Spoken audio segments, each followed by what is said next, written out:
غصہ ایک ایسا جذبہ ہے جو ہر انسان میں آتا ہے، خاص طور پر بچوں میں۔ لیکن یہ ضروری ہے کہ ہم سمجھیں کہ غصہ کہاں سے آتا ہے۔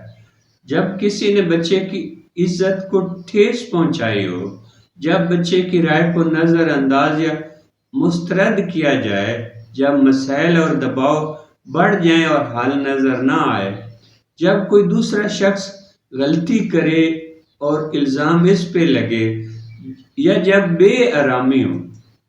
غصہ آنے پر بچے کا ذہن سوچنے سمجھنے سے محروم ہو جاتا ہے۔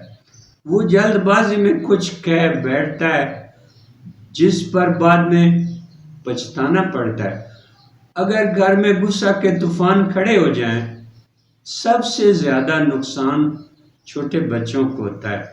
وہ سہم جاتے ہیں، نفرت پیدا ہو جاتی ہے، اور ایک وقت آتا ہے جب بڑے ان کی ضرورت محسوس کریں لیکن بچے قریب ہی نہیں آتے۔ یہی وجہ ہے کہ والدین اور بڑوں کو چاہیے غصہ کم کریں، بچوں کی عزت کریں، ان کے جذبات کو سمجھیں اور معاف کرنا سیکھیں۔